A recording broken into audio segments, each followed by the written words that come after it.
Ava Johnson thought it was just another delivery in Chicago. One moment she was riding through a quiet street, the next she was on the ground as a stranger struck her again and again. Around her people watched, phones raised, but no one stepped in. The video spread fast, but the truth was ignored. What followed became more than a case. It was a fight against silence, fear, and injustice. Before we begin, tell us in the comments, where are you watching from today? And if you believe some heroes are willing to look guilty to save the innocent, this story is for you. The morning in Chicago arrived with a thin layer of gray clouds stretched across the sky, the kind that promised cold wind but no rain. Cars moved steadily along narrow streets and the city hummed with its usual rhythm. Distant sirens, footsteps on sidewalks, the quiet grind of another weekday beginning. Ava Johnson stepped out of her apartment building just after sunrise. She was 26, medium height with a slim but strong build shaped by long hours of physical work. Her skin was a deep, warm brown, her face softly oval with determined features that rarely relaxed completely. Her dark brown eyes carried both focus and fatigue, the kind that came from years of responsibility. Her hair was tightly coiled, pulled back into a low, practical bun. She wore a simple delivery jacket over a hoodie, jeans slightly worn at the knees, and sturdy sneakers that had seen better days. There was something steady about Ava, something grounded. She wasn't loud or attention-seeking. She moved with purpose, spoke with calm, and carried a quiet resilience that had been built over time, not born overnight. That resilience came from home. Inside the small apartment she had just left, her mother, Sarah Johnson, was slowly preparing for the day. Sarah was 58, shorter than Ava, with a slightly rounded build, her movements slower due to years of illness. Her skin shared the same deep tone as her daughter's, but her face bore gentle lines of time and struggle. Her hair, once thick and dark, was now streaked with gray and tied loosely at the back. Her eyes were kind, always kind, but tired. Sarah had diabetes. It had been diagnosed years ago, and while she managed it, it had quietly reshaped both their lives. Ava had become more than a daughter. She was a provider, a caretaker, and often the only source of stability in their home. Before leaving, Ava had paused in the kitchen. "You took your meds?" she asked, her tone firm but soft. Sarah gave a small smile. "I did. You worry too much." "Someone has to," Ava replied, grabbing her delivery bag. But there was warmth in that exchange. It was routine, familiar, something that anchored Ava before stepping into a world that didn't always feel as steady, because Ava wasn't just working to get through the day. She was saving. Every dollar she earned from deliveries, every tip she carefully tucked away, it all went toward one goal: nursing school. It had been her dream for years, not just because it was stable work, but because she wanted to help people the way she wished someone had helped her family earlier. That dream was what kept her going when the days got long. And the days were always long. By the time Ava reached the small delivery hub on the edge of downtown, the morning rush had already begun. That's where Marcus Reed was waiting. Marcus was 30, tall with a broad, athletic build, the kind that came from years of lifting, driving, and constant movement. His skin was a deep brown, slightly lighter than Ava's, and his face was defined by a square jaw and a short, neatly trimmed beard. His hair was closely cropped, and his dark eyes carried a mix of humor and concern most of the time. Marcus had a loud personality compared to Ava, easygoing, talkative, and protective of the people he cared about. He had grown up in the same neighborhood as Ava, and over the years their friendship had become something closer to family. He leaned against his delivery van, arms crossed. "You're late," he called out, though his tone wasn't serious. Ava rolled her eyes slightly. "I'm on time. You're 5 minutes late." "That's still on time." Marcus shook his head, but a small smile slipped through. Then his expression shifted, subtly but noticeably. "You still doing this full-time?" he asked. Ava adjusted the strap on her bag. "You ask me that every week." "Yeah, because every week it's still a bad idea." She sighed, not annoyed, just used to the conversation. "Marcus, I need the money." "There are safer jobs, not ones that pay enough." Marcus pushed himself off the van, stepping closer. "It's not just about money. You're out there alone half the time. Late shifts, random neighborhoods. You don't know who you're dealing with." Ava met his gaze, steady as always. "I'll be fine." He studied her for a moment, like he wanted to argue more. But he didn't. Marcus knew Ava. Once she made a decision, she didn't turn back easily. "Just be careful, all right?" he said finally. "I always am."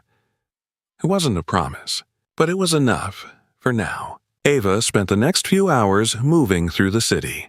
Up staircases, across sidewalks, in and out of apartment buildings. Her phone buzzed constantly with new orders, directions, and notifications. The work was repetitive, but it required attention. Timing, navigation, interaction. Some customers barely looked at her. Some were polite, some were not. But Ava handled all of it the same way, with quiet professionalism. Because to her, every delivery was a step closer to something better. Around midday, she reached one of her regular stops. A small, older house tucked into a quieter part of the neighborhood, and inside lived Eleanor Hayes. Eleanor was 78, short and slightly round in build, with soft brown skin that had aged gently over time. Her silver-gray hair was curly and full, framing a face that was almost always smiling. Her eyes were warm, observant, and filled with a kind of calm wisdom that came from decades of life experience. She wore a floral house dress and a light cardigan, no matter the weather. When Ava knocked, Eleanor opened the door almost immediately. "Well, there you are," she said with a bright smile. "Right on time as always." Ava couldn't help but smile back. "Delivery for you." Eleanor took the bag carefully, as if it were something precious. "You always bring a little sunshine with you, you know that." Ava laughed softly. "I think that's just the food." "No," Eleanor said, shaking her head gently. "It's you." There was a pause, comfortable, not awkward. Then Eleanor looked at her more closely. "You look tired." "I'm okay." "You're working too hard." Ava shrugged slightly. "Just for a while." Eleanor nodded, like she understood more than was being said. "You still planning on school?" Ava hesitated, just for a second. "Yeah, I am." "Good," Eleanor said firmly. "Don't let anything take that from you. The world needs more people who care." That stayed with Ava, because sometimes when everything felt uncertain, it helped to hear someone believe in her, even if it was just one person.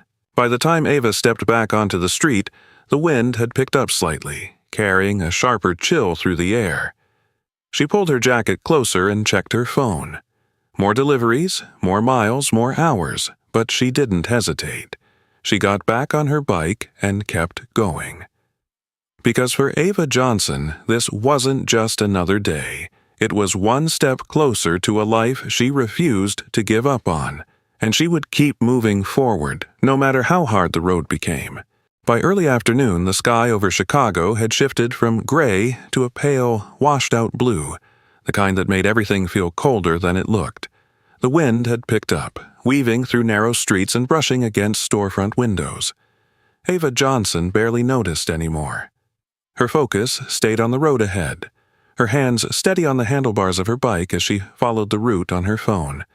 Her legs ached slightly from the morning shift, but she pushed through it. That was part of the job. That was part of the plan. Another delivery. Another address. The next stop led her away from the busier downtown area into a quieter residential neighborhood. The streets here were wider, lined with small houses and trimmed lawns, but something about the silence felt different. Fewer people. Fewer cars. Just the occasional sound of a distant engine or a dog barking somewhere behind a fence. Ava slowed down as she checked her phone again, making sure she had the right address. She didn't see him at first. Ethan Walker stood near the sidewalk, half shadowed by a leafless tree. He was 24, tall with a lean but tense build, like someone always coiled just beneath the surface. His skin was pale, almost flushed from the cold, and his face was sharp. Narrow jaw, thin lips, and eyes that didn't quite settle. His hair was light brown, messy as if he hadn't bothered to comb it properly. There was something restless in the way he stood, shifting his weight from one foot to the other. Ethan wasn't dressed for comfort. A thin jacket, unzipped, and jeans that looked worn at the edges. But what stood out wasn't his appearance. It was his expression. Hard, focused, and fixed directly on Ava. She noticed him only when she got closer. For a brief moment, their eyes met. Ava didn't think much of it. People looked all the time. Sometimes out of curiosity, sometimes out of habit. She kept riding, slowing slightly as she approached the house she needed. Then Ethan stepped forward, right into her path. Ava instinctively squeezed the brakes, the bike stopping just short of him. "Hey," she said, her voice calm but cautious. "Excuse me." Ethan didn't move. Instead, he stared at her more intensely now, as if trying to confirm something in his mind. "You," he said. It wasn't a greeting. It wasn't even a question. Ava frowned slightly. "Do you need something?" There was a pause, then everything changed. Ethan's expression twisted, not into confusion, but into something sharper, something angry. Before Ava could react, his hand shot forward. The first blow landed hard against her upper back. The force knocked the breath out of her instantly. Pain shot through her shoulders as she lost balance, her bike tilting beneath her. "What?" she gasped, but the words never finished. Another udar came, this time higher, near the base of her neck. Her body buckled. Ava fell sideways onto the pavement, the rough concrete scraping against her hands as she tried to catch herself. Her delivery bag slid off her shoulder, hitting the ground with a dull thud. For a second, everything blurred. The world narrowed to sharp pain and the sound of her own breathing. "Stop!" she managed, trying to push herself up. But Ethan didn't stop. He stepped closer, his movements quick, uncontrolled. Another strike came down, aimed at her back again, driven by anger that didn't belong to her. "You think I wouldn't recognize you?" he snapped, his voice tight and filled with something deeper than simple rage. Ava barely understood what he was saying. I don't know you," she said, her voice strained. But Ethan wasn't listening. Around them, the street was no longer empty. People had started to notice. A man standing near a parked car pulled out his phone. A woman across the street froze, her hand covering her mouth. But she didn't move closer. Two teenagers stood near a corner, their backpacks slung loosely over their shoulders. One of them, a boy named Tyler Brooks, 16 years old, tall and thin with messy dark hair and uncertain eyes, took a step forward instinctively. Tyler had always been the kind of kid who didn't like trouble, but couldn't ignore it either. His face tightened as he watched Ava on the ground. "Yo, we should help," he said quietly. But his friend, Jason Miller, also 16, shorter with a stockier build and a more cautious nature, grabbed his arm quickly. "Don't!" Jason whispered sharply. "You don't know what's going on! He's hurting her!" "And what if he turns on you next?" Tyler hesitated. That single moment stretched longer than it should have, and in that moment, he didn't move. Nearby, another figure had already begun recording. A young woman in her early 20s, Madison Clark, stood a few steps back with her phone raised steadily. Madison was average height with long blonde hair tucked into a loose ponytail, her face focused, not frightened, not shocked, just intent on capturing everything. She wore a thick coat and leggings, blending easily into the background. Her thumb hovered over the screen for just a second. Then she tapped. Recording. She didn't say anything. She didn't step forward. She just watched through the lens. Back on the ground, Ava struggled to breathe. The pain in her back and neck pulsed with every movement. Her hands trembled as she tried to push herself up again. "Please, stop," she said, weaker now. For a brief moment, something flickered in Ethan's expression. Not empathy. Recognition. But it was twisted. "You think you can just walk away?" he said, his voice lower now, but still sharp. After what you did, I didn't. Ava started, but the words dissolved into a gasp as another Udar came, less forceful this time, but enough to keep her down. Then, suddenly, it stopped. Ethan stepped back. His chest rose and fell quickly, his breathing uneven. He looked at her for one last second, his eyes still burning with misplaced certainty. Then he turned and walked away. Just like that. No apology, no hesitation. He disappeared down the street, leaving behind silence that felt heavier than the noise before it. For a moment, no one moved. The only sound was the faint rustle of wind and Ava's uneven breathing. Then, slowly, people began to shift. The man with the phone lowered it. The woman across the street took a cautious step closer. Tyler exhaled sharply, as if waking up from something. "We should go now," Jason muttered, pulling him away. "And Madison?" She lowered her phone, glanced briefly at the screen, then, without a word, opened an app. Her fingers moved quickly. Upload. Within seconds, the video began its journey beyond that quiet street. Back on the pavement, Ava remained where she had fallen. Her bike lay on its side beside her, one wheel still slowly spinning. She stared at the ground for a moment, her mind struggling to catch up with what had just happened. Then she tried to move. Pain answered immediately, but she didn't stay down. Slowly, carefully, Ava pushed herself up onto her hands, then her knees. No one had touched her yet. No one had stopped it. And now no one quite knew what to do. She stood, unsteady, but standing. Her world felt different now. Not because of the pain, but because of everything else. And the street, once quiet and ordinary, no longer felt safe. For a few seconds after Ethan Walker disappeared, the street remained frozen in a strange, uneasy silence. Ava Johnson stood unsteadily beside her fallen bike, her breath uneven, her body still trying to process the pain radiating through her back and neck. The world felt distant, like everything around her had slowed down while her thoughts struggled to catch up. Then, gradually, movement returned. A middle-aged man stepped forward first. His name was Robert Hayes, 45, average height with a slightly heavy build, dressed in a dark office coat and slacks. His face showed hesitation more than concern, the kind of man who wanted to help, but only when it felt safe. He glanced down the street where Ethan had vanished, then back at Ava. You okay?" he asked, his voice unsure. Ava didn't answer right away. Her hands were trembling slightly as she reached for her bike, trying to lift it. The front wheel was bent just enough to scrape faintly against the frame. Yeah, she said finally, though it wasn't true. Another figure approached from the opposite side. A woman in her early 30s, Carla Simmons, stepped closer. She was tall and slender, with light brown skin and straight shoulder-length hair tucked behind her ears. Her expression was more openly concerned, her movements quicker and more decisive.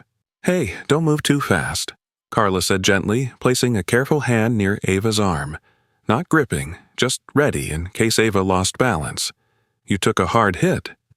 Ava nodded faintly. "I'm okay," she repeated, quieter this time. But Carla didn't look convinced.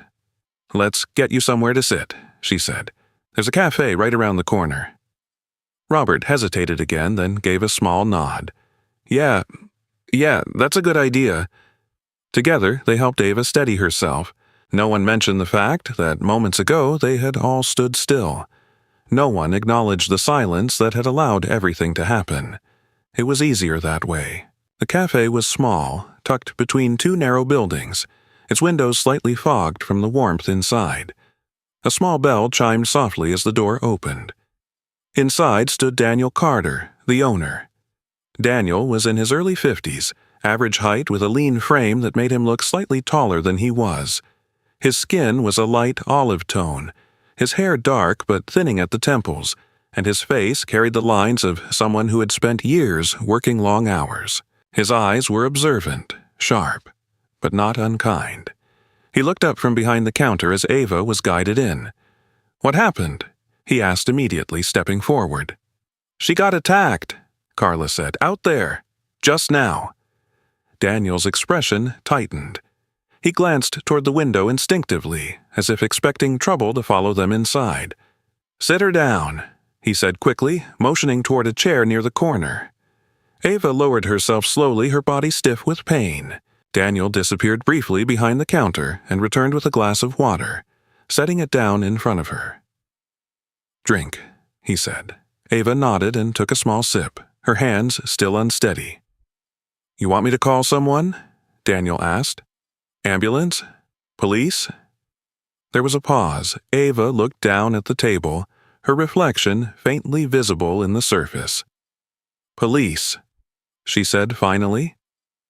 Daniel nodded, though there was a flicker of hesitation in his eyes, not fear exactly, but concern, the kind that came from experience.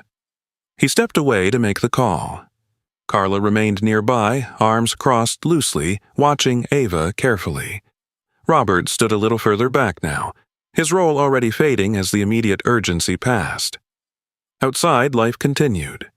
Inside, something had shifted. Across the city, the video had already begun to spread. Madison Clark stood near the same street where it had happened, her phone still in her hand. She refreshed the screen once, then again. The numbers climbed quickly. Views, shares, comments. Madison wasn't smiling, but she wasn't upset either. She was focused. At 22, Madison had grown up in a world where everything became content. She was average in height, her blonde hair tied loosely, her expression often neutral. She didn't think of herself as cruel, just practical. Recording, posting, sharing. It was second nature. "She's gonna blow up," she muttered under her breath, more to herself than anyone else. Her thumb scrolled through the comments. Some were shocked, some were angry. But others, she probably started it. Not the full story. Why didn't she defend herself? Madison paused for a second, then she locked her phone and slipped it into her pocket. The moment had passed for her, but for Ava it was just beginning. Back in the cafe, the air felt heavier. Ava sat quietly, her posture slightly hunched as she tried to ease the tension in her back. Every movement reminded her of what had happened. Daniel returned from the back. "They're on their way," he said. Ava nodded. "Thank you." He hesitated, then leaned lightly against the counter. "You know him?" Daniel asked carefully. Ava looked up, confusion flickering across her face. "No." Daniel studied her for a moment, then gave a small nod. "All right." He didn't ask more, but the question lingered. Carla glanced toward the door, then back at Ava. "You're sure you're okay?" she asked again. "I'll be fine," Ava said, though her voice lacked its usual steadiness. There was a silence between them. Not uncomfortable, just uncertain, because no one quite knew what to say after something like that. Across town, in a small newsroom tucked into the second floor of an older building, Lily Chen leaned forward in her chair. Lily was 27, slim with a composed posture and sharp features that gave her a focused, almost analytical appearance. Her skin was light with a warm undertone, her dark hair cut clean at shoulder length, framing a face that rarely missed detail. Her eyes, dark brown and observant, moved quickly across the screen in front of her. She wasn't loud. She wasn't flashy, but she noticed things others didn't, and right now, she was watching the video. She replayed it once, then again. The angle wasn't perfect, but it was enough. A woman on the ground. A man striking her. People standing around. No one stepping in. Lily's fingers tapped lightly against the desk. "This isn't right," she murmured. Not just the attack, but everything around it. She opened a new tab, already beginning to search. Location, time, witnesses. Because to Lily, this wasn't just another clip. It was a story. And stories like this didn't disappear, not if someone paid attention. Back in the cafe, the sound of distant sirens finally broke the quiet. Ava lifted her head slightly. Her grip tightened around the glass of water. This was real now, not just something that happened and passed, something that would stay. Daniel moved toward the door, peering outside. "They're here," he said. Ava took a slow breath. Her body still hurt, but deeper than that, something else had settled in, something heavier. Because what stayed with her wasn't just the attack. It was everything that came with it. The silence, the distance, the way the world had watched and done nothing. And as the cafe door opened again, Ava realized something she couldn't quite put into words yet, that sometimes the hardest part wasn't what people did. It was what they didn't do. The police arrived with the usual urgency, but not the kind Ava Johnson had expected. 2 officers stepped into the cafe, their presence immediately shifting the atmosphere. The first was Officer Daniel Grant, a man in his early 40s with a tall, rigid frame and a face that looked permanently set in mild irritation. His hair was cut short in a strict, practical style, and his pale blue eyes moved quickly across the room, not with concern, but with calculation. He carried himself like someone who had seen too much and decided long ago that most things weren't worth the effort. Behind him was a younger officer, Emily Ross, 28, shorter, with a slim build and a more attentive posture. Her brown hair was tied neatly into a bun, and her expression held a quiet alertness. She watched Ava closely, her gaze softer, more human, but she said nothing yet. Officer Grant stepped forward first. "You the one who called?" he asked, his tone flat. Ava nodded slowly, still seated. "Yes." He glanced briefly at her, then at Daniel, then back toward the door. "What happened?" Ava took a breath, steadying herself. "I was making a delivery," she said. "A man stepped in front of me. Then he attacked me. I didn't know him." Grant scribbled something into a small notepad, barely looking up. "Did you provoke him in any way?" The question hung in the air longer than it should have. Ava blinked, caught off guard. "No," she said firmly. Grant nodded once, as if acknowledging the answer, but not necessarily believing it. "Name?" "Ava Johnson." He wrote it down quickly. "You recognize the attacker?" "No." Emily Ross shifted slightly, her eyes moving between Ava and Grant. "Did anyone see it?" she asked, her voice calm. Carla stepped forward from the side. "I did," she said. He just started hitting her, no warning." Grant glanced at her briefly, then nodded again. "All right." But his tone suggested something else, something dismissive. He turned back to Ava. "We'll bring him in," he said. "Ask a few questions." A few questions. Not an investigation, not an arrest, just questions. Later that evening, at the local precinct, Ethan Walker sat across from Officer Grant. The room was small, lit by harsh overhead lights that cast sharp shadows across the table. Ethan leaned back in his chair, arms crossed loosely, his posture far more relaxed than it should have been. He didn't look nervous. If anything, he looked irritated. "You're saying you attacked her?" Grant said, flipping through his notes. Ethan shrugged. "I thought she was someone else." Grant raised an eyebrow slightly. "Someone else?" "Yeah," Ethan said, leaning forward now. "There was this girl, looked like her, same build, same face. She jumped me a few days ago. Took my wallet." Grant watched him for a moment. "And you're sure it was her?" Ethan's jaw tightened. "I was sure enough."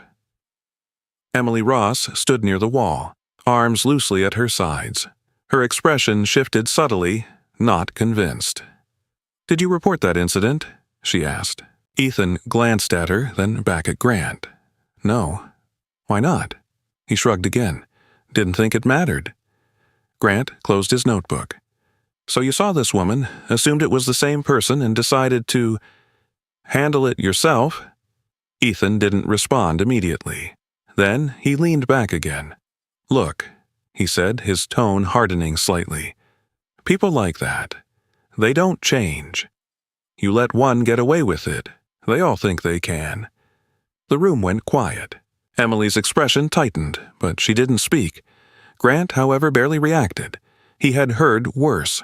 "All right," Grant said, standing up. "We'll note it." "That's it?" Ethan asked. Grant gave a small shrug. "You made a mistake. Happens." A mistake. Emily shifted again, this time more noticeably. "Sir," she began carefully, "there's video." Grant cut her off with a look. "I'm aware." Then he turned back to Ethan. "You're free to go. Just don't let it happen again." Ethan stood, adjusting his jacket. "Yeah," he said, "sure." And just like that, he walked out. Back at Ava's apartment, the evening had settled into a quiet stillness. Sarah Johnson sat at the small kitchen table, her hands wrapped around a mug of tea that had long since gone cold. Her posture was slightly hunched, her face lined with worry that she hadn't tried to hide. When Ava entered, the door closing softly behind her, Sarah looked up immediately. "Ava," she said, her voice tight. Ava forced a small smile. "I'm okay." But Sarah knew better. She stood slowly, walking over with careful steps. "You're hurt." "It's not that bad." Sarah reached out, her fingers lightly brushing Ava's arm, as if confirming she was real. "What did they say?" she asked. Ava hesitated. "They talked to him." "And?" Ava looked away. "They let him go." The words landed heavily in the room. Sarah's expression changed, not to shock, but to something deeper. Disappointment, not just in the system, but in something larger. "They didn't do anything?" she asked quietly. Ava shook her head. "No charges? Nothing." Sarah exhaled slowly, turning back toward the table. "I've seen this before," she murmured. Years ago, Zara had worked as a nurse assistant in a public hospital. She had seen people come in with injuries, with stories, with pain, and leave without answers. Over time, it had changed her, made her more cautious, more aware of how easily things could be dismissed. Now, she saw it happening to her daughter. Ava leaned against the wall, her body still sore. "I didn't even do anything," she said, her voice low. "I know," Sarah replied, "but it doesn't matter." That was the part that hurt most. Across town, Marcus Reed paced back and forth in his apartment, his phone clenched tightly in his hand. He had seen the video. Not once, not twice, too many times. His jaw was set, his shoulders tense. "This is insane," he muttered. Marcus wasn't someone who stayed quiet when something felt wrong. His entire life had been shaped by moments where speaking up mattered, and moments where silence cost too much. He tapped the screen again, replaying the clip. Ava on the ground. People watching. No one helping. He stopped the video abruptly. "This isn't right," he said out loud. His finger hovered over the share button. Post it, expose it, make noise. But he hesitated.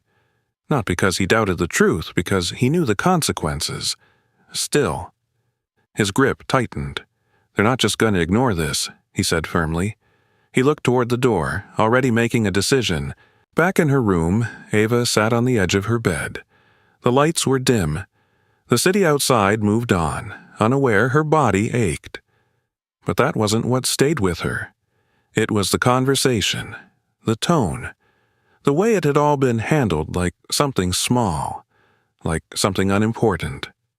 She looked down at her hands, then, slowly, she reached for her phone.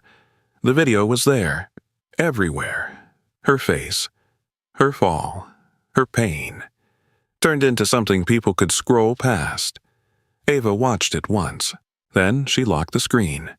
Her expression changed, not into anger, but into something quieter, more focused. "They think this is over," she said softly. It wasn't, because for the first time since it happened, Ava made a decision she wasn't going to let it go. The courthouse stood tall in downtown Chicago, its stone facade cold and uninviting under the pale morning light. The steps leading up to its entrance were wide, worn from decades of footsteps, people seeking justice, answers, or sometimes just closure. Today, Ava Johnson walked those steps slowly, her posture straight but her movements still carrying traces of the pain that hadn't fully healed. She wore a simple dark coat over a modest blouse, her hair tied neatly back. There was a quiet determination in her face, but also something heavier, something that came from knowing this wouldn't be easy. Beside her stood Marcus Reed. He had insisted on coming. Marcus looked different today, less relaxed, more focused. He wore a clean jacket over a plain shirt, his usually easygoing demeanor replaced by something firmer. His jaw was set, his eyes scanning the area as if expecting something to go wrong. "You ready?" he asked. Ava didn't answer immediately. "No," she said honestly, then, after a pause, "But I'm here." That was enough. Inside, the courtroom was quieter than Ava expected. The walls were lined with dark wood, the air still and formal. A few people sat scattered across the benches, some observers, some involved, most simply curious. At the front, the judge's bench loomed slightly elevated, a reminder of where authority rested. Judge Harold Whitman presided over the case. He was 63, tall, with a composed posture and a face that carried both experience and restraint. His silver-gray hair was neatly combed, his features structured and calm. His blue-gray eyes were observant but distant, like someone who had seen countless cases and learned to keep emotion separate from decision. He wasn't unkind, but he wasn't easily moved. To him, facts mattered, not feelings. On the opposite side of the room stood Ethan Walker. He looked almost unchanged from before, same restless posture, same sharp expression, but there was something else now. Confidence. Not loud, not obvious, but there. As if he believed this would end in his favor. Next to him stood a public defender, Mark Ellison. Ellison was in his late 30s, average height with a slightly tired appearance. His brown hair was neatly parted, his face clean-shaven, his demeanor professional but detached. He wasn't invested emotionally. This was just another case to him. Officer Daniel Grant was also present. He stood near the side, arms loosely crossed, his expression unreadable. He didn't look concerned. If anything, he looked mildly annoyed, like this entire situation was unnecessary. Ava noticed that. And it stayed with her. The hearing began. Ava was called first. She stepped forward, her heart beating harder than she wanted it to. The room felt larger now, the silence heavier. "State your name," the clerk said. "Ava Johnson." She told her story. Clear, simple, steady. She described the delivery, the street, the moment Ethan stepped in front of her, the blows, the fall. She didn't exaggerate, she didn't dramatize, she just told the truth. When she finished, there was a brief silence. Then came the response. Mark Ellison stepped forward, adjusting his tie slightly. "Miss Johnson," he began, his tone polite but calculated, "you stated that my client attacked you without warning. Yet the only evidence provided is a video. Correct?" Ava nodded. "Yes." "And this video," Ellison continued, "does not clearly show the moments leading up to the incident. Is that also correct?" Ava hesitated. "Yes." Ellison gave a small nod, as if confirming something already decided. "So we cannot definitively say what occurred before the recording began." Ava felt something tighten in her chest. "He attacked me," she said, her voice firm. Ellison didn't argue directly. He didn't need to. "That is your statement," he replied. The video was played. The room watched in silence. Ava on the ground, Ethan striking, people standing around. But the angle was imperfect. The beginning unclear, and that was enough to create doubt. Judge Whitman leaned back slightly, his expression unchanged. "Is there any additional evidence?" he asked. A pause. "No, Your Honor," Ava's side responded. Whitman nodded slowly. "Then, based on the material presented, the evidence is inconclusive." The word landed heavily. Inconclusive, not wrong, not dismissed, just not enough. From the side, Officer Grant shifted. Then he stepped forward slightly, his voice cutting into the moment. "This is exactly what I was saying from the beginning," he said, his tone edged with irritation. There's no clear case here. We can't just go around charging people based on partial footage and assumptions." Ava turned toward him, disbelief flickering across her face. "I was attacked," she said. Grant met her gaze unmoved. "And we looked into it," he replied. "You made a claim. We followed procedure." "You didn't do anything," Ava said, her voice rising slightly. A murmur moved through the room. Grant's expression hardened. "Be careful," he said, his tone sharper now. "Accusing officers of misconduct without proof, that's a serious claim." Ava felt the weight of his words. Not just what he said, but how he said it. Like a warning. Across the courtroom, Lily Chen sat quietly in the back row. She had been there since the beginning, notebook in hand, her eyes focused on every detail. Her expression remained composed, but inside, something was shifting. This wasn't right. She had spent the last 2 days trying to find more witnesses. She had tracked down usernames, sent messages, made calls. Most didn't respond. Some did, but only briefly. "I didn't see enough. I don't want to get involved. I already deleted it." Deleted, that word had come up too many times. People had recorded, posted, shared, and then erased. Fear, inconvenience, indifference. Lily had seen it before, but it never sat well. Back at Ava's apartment the night before, Sarah Johnson had stood near the doorway, watching her daughter prepare. "You don't have to do this," she said quietly. Ava paused. "Yes, I do." Sarah shook her head slightly. "You don't know what this could turn into. People, systems, they don't always play fair." "I know," Ava replied. "Then why keep pushing?" Ava looked at her, her expression steady but tired. "Because if I don't, then nothing changes." Sarah didn't argue after that, but the worry never left her face. Now, sitting in the courtroom, Sarah watched from the back row. Her hands were clasped tightly in her lap, her posture tense. She had lived long enough to recognize when things weren't going in the right direction. And this wasn't. Judge Whitman looked down at the documents in front of him one last time. "Given the lack of conclusive evidence," he said, his voice calm and measured, "this court cannot proceed with formal charges at this time." That was it. No resolution, no justice. Just an end, at least for now. Ava stood there for a moment longer than she should have. The room began to move around her. Papers shifting, people standing, quiet conversations starting again, but she didn't move because something inside her had changed. Not broken, but changed. She had come here believing that truth would be enough. Now she knew it wasn't. The courtroom had not fully emptied. People moved slowly, gathering their belongings, whispering in low voices as they prepared to leave. The sense of finality hung in the air, heavy and unresolved. Ava Johnson stood near the front, her hands at her sides, her posture still but distant, as if she were no longer entirely present in the room.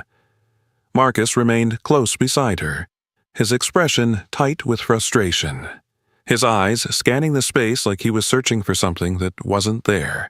Judge Harold Whitman had begun organizing the documents on his desk, his movements calm, methodical. To him, this was another case concluded, another file to be closed. At least, that was how it seemed. Then the courtroom doors opened. The sound was sharp enough to cut through the quiet. Every movement paused. A young woman stepped inside. Sophie Miller was 19, average height with a slim, slightly nervous posture that made her seem smaller than she actually was. Her skin was fair, with a faint flush of pink across her cheeks, her blonde hair pulled into a loose ponytail that looked hastily done. Her eyes, light blue, wide, and uncertain, moved quickly across the room, searching, hesitating. She wasn't dressed like someone prepared for court. A simple oversized sweater, jeans, sneakers. But there was something else about her, something stronger than her nervous appearance. Determination, even if it hadn't been there before. I need to say something," she said, her voice unsteady but loud enough to be heard. The room stilled. Judge Whitman looked up slowly. "This proceeding has concluded," he said, his tone calm but firm. Sophie took a step forward anyway. "Please," she said, "you need to see this." There was a pause, a moment where the entire room seemed to hold its breath. From the back row, Lily Chen stood, her eyes locked onto Sophie instantly, because she recognized her. Lily had spent hours searching, scrolling through usernames, messages, fragments of digital traces. Sophie had been one of them, a username that had posted briefly, then disappeared. One of the many who had recorded, and then erased. Lily had found her. It hadn't been easy. The night before, Lily had tracked Sophie down to a small suburban house on the edge of the city. The lights had been dim, the curtains drawn. When Sophie opened the door, she looked like someone who had been avoiding the world. "I already told people I don't want to get involved," Sophie had said immediately. Her voice had been tight, defensive. Lily had studied her for a moment. Sophie wasn't indifferent. She was afraid. "What you saw matters," Lily said calmly. "I didn't see everything." "You saw enough." Sophie shook her head, stepping back slightly. "You don't understand. That guy, he looked dangerous. Everyone just stood there. Nobody helped." "And that's exactly why this matters," Lily replied. Sophie hesitated. Her grip tightened on the edge of the door. "I deleted the video," she said quietly. Lily didn't react immediately. "Did you delete all of it?" she asked. Sophie looked down. A pause. "No." That was the moment everything changed. Now, standing in the courtroom, Sophie's hands trembled slightly as she held her phone. "I have another video," she said, "from a different angle." Murmurs spread quickly. Judge Whitman's expression shifted, not dramatically, but enough. "Approach," he said. Sophie walked forward, each step uncertain but committed. Lily followed quietly behind, her presence steady. Sophie handed over her phone. "It shows everything," she said. "From the beginning." The video was connected to the screen. The room darkened slightly as the footage began to play. This time, the angle was clearer, wider. It showed Ava approaching. It showed Ethan stepping into her path, not reacting but initiating. It showed the moment before the first strike. The absence of provocation. The presence of intent. And then, the attack. Clear. Undeniable. The room was silent. No whispers. No movement. Just the video. When it ended, the silence felt heavier than before. "That's not all," Sophie said, her voice steadier now. She reached into her pocket and pulled out a small device. "A voice recording," she explained. "I didn't realize my phone picked it up." The audio played. Ethan's voice, sharp, angry. "People like you all the same." The words echoed in the room. Not misunderstood, not misinterpreted, clear and final. Ethan Walker shifted for the first time. His posture changed, his earlier confidence slipping just enough to be noticed. "That doesn't prove anything," his lawyer Mark Ellison said quickly, stepping forward. But his tone lacked the certainty it had before. Judge Whitman raised a hand. "Enough." He leaned back slightly, his gaze moving between the evidence, the defendant, and Ava. His expression had changed. Not emotionally, but decisively. "This court will reconsider its position," he said. The words carried weight, real weight. Officer Daniel Grant shifted uncomfortably where he stood. For the first time, his posture wasn't controlled. It was tense. Because this wasn't just about Ethan anymore, it was about how the case had been handled. "Officer Grant," Whitman said, his voice firm. "You stated there was insufficient evidence to proceed." Grant straightened slightly. "That was based on what we had at the time." "You had a victim," Whitman interrupted. "You had witnesses, you had video." Grant didn't respond. "Yet you chose not to pursue further investigation." The room watched. Grant's jaw tightened. "We followed procedure," he said. Whitman's gaze didn't soften.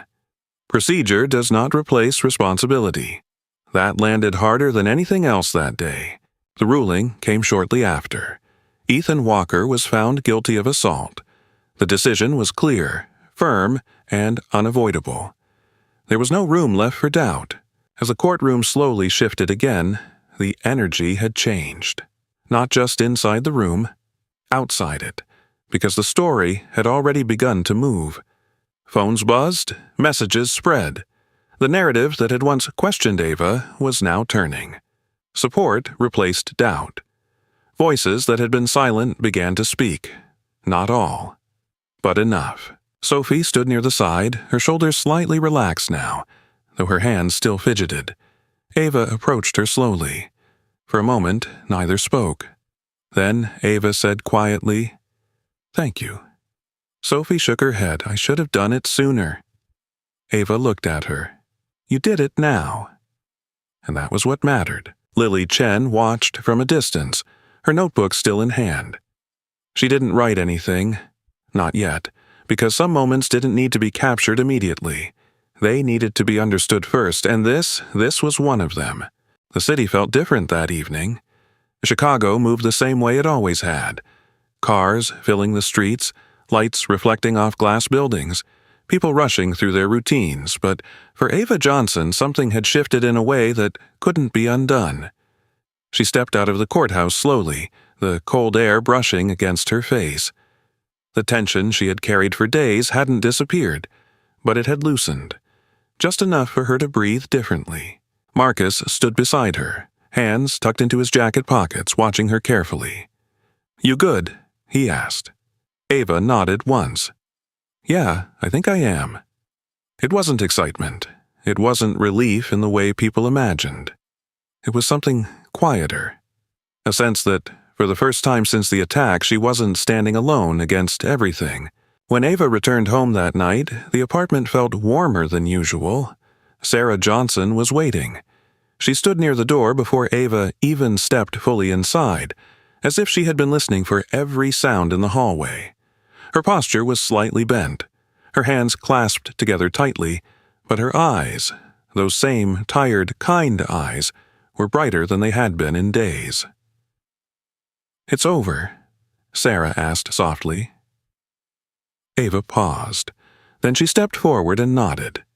"It's over." Sarah didn't speak right away. She simply reached out and pulled Ava into an embrace. Not tight, not overwhelming. Just enough to say everything words couldn't. "I'm proud of you," she whispered. Ava closed her eyes for a second.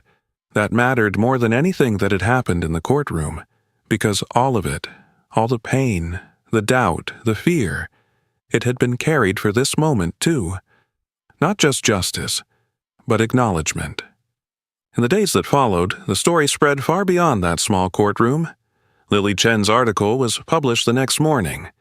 It wasn't dramatic. It wasn't exaggerated. It was precise. Honest. She wrote about Ava, not just the attack, but who she was, her work, her responsibilities, her dream of becoming a nurse. Lily's writing style was calm but impactful, the kind that didn't demand attention, but held it once it had it. The article included the new footage, the audio, and the timeline that had been missing before. And people noticed. Not just online, but in real ways. Comments began to shift. Support replaced doubt. Messages came in. Some from strangers, some from people who had stayed silent before. Ava didn't read all of them, but she read enough. Enough to understand that something had changed. One afternoon, a letter arrived.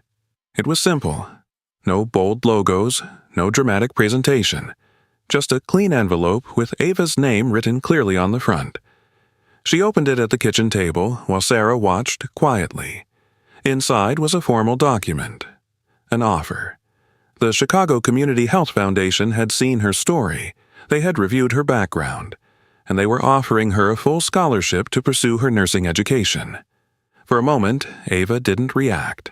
She read the letter again, then again. Her fingers tightened slightly around the paper. "Mom," she said, her voice barely above a whisper. Sarah leaned forward. "What is it?" Ava looked up. Her eyes were different now, not tired, not weighed down. Bright. "They're paying for school." Sarah blinked as if she hadn't heard correctly. "What?" "A full scholarship." The words felt unreal even as Ava said them. Sarah covered her mouth with one hand, her eyes filling slowly, not with sadness, but something deeper. Pride, relief, hope. "You did it," she said, her voice trembling slightly. Ava shook her head. "No, we did." Because none of it had been hers alone. Across town, Marcus Reed stood in front of a small storefront. The sign above it was still being installed. Reed Logistics. It wasn't big, it wasn't polished, but it was his. Marcus had spent years working for other people, following rules, dealing with risks that weren't his to control. After everything that had happened, something had shifted in him, too. He wanted something different, something his. When Ava walked up, he turned with a grin. "What do you think?" he asked. Ava looked up at the sign, then back at him. "You actually did it." "Told you I would." The place behind him was still half empty. Boxes stacked against the walls, equipment not fully set up yet. But it was a start. Marcus crossed his arms, studying her for a moment. "So, when you're done with school," he said casually, "I'm going to need someone to help run this place." Ava raised an eyebrow slightly. "You're already hiring me. I'm planning ahead." Ava smiled, not because of the offer, but because of what it represented, a future, options, something she hadn't been able to think about clearly before. "Let me finish school first," she said. Marcus nodded. "Fair enough." Sophie Miller stood outside a small cafe, shifting her weight slightly as she waited. She looked different now. Still a little uncertain, still a little reserved. But there was a steadiness in her posture that hadn't been there before. When Ava approached, Sophie smiled. Nervously at first, then more naturally. "Hey," she said, "hey." They stood there for a moment, both unsure how to begin. Then Sophie laughed softly. "This is less scary than court," she admitted. Ava smiled. "Yeah, definitely." They sat inside, the conversation starting slowly, then growing easier. Sophie talked about that day, how she had been afraid, how she had almost walked away from it completely. "I kept thinking someone else would step in," she said. Ava nodded. "I thought the same thing." Sophie looked down briefly. "I'm glad I didn't stay silent." Ava met her eyes. "Me too." Friendship didn't form instantly, but something real started there, something built on truth, not perfection. Weeks later, the air in Chicago had softened. Spring was beginning to settle in, bringing warmth back into the streets, into the light, into the spaces that had once felt cold and distant. Ava stood outside a different building now. Not a courthouse, not a delivery stop. A campus. She wore a clean uniform, light blue, simple, professional. Her hair was neatly tied back, her posture steady. In her hand was a small bag. Inside it, books, notebooks, a future that finally felt within reach. Sarah stood a few steps behind her. She hadn't said much. She didn't need to. Her expression said everything. Marcus was there too, leaning casually against a nearby railing, arms crossed but smiling. And a little further back, Lily Chen watched quietly. Not as a reporter this time, but as someone who understood what this moment meant. Even Sophie was there, waving awkwardly when Ava glanced her way. Ava took a breath. Then she stepped forward. Into the building. Into something new. She didn't look back. Not because she was forgetting, but because she didn't need to carry it the same way anymore. The past had shaped her. But it didn't define where she was going. And for the first time in a long time, the road ahead felt open. This story reminds us of something simple, yet deeply important in everyday life. Indifference can be just as harmful as wrongdoing. Sometimes, the silence of many allows one wrong action to grow stronger. In our daily lives, we may not face situations as extreme as Ava did, But we all encounter moments where we can choose to step forward or look away. That choice matters more than we think. It also shows us that courage does not always come from strength. Sometimes it comes from fear, from hesitation, from ordinary people deciding to do the right thing anyway. One voice, one action, one person willing to stand up can change the outcome of an entire story. And finally, justice may not come immediately. It may be delayed, challenged, or even denied at first. But truth has a way of finding its path when people refuse to give up on it. So, in your own life, be aware. Be kind. Be brave when it matters. Do not be the person who watches and walks away.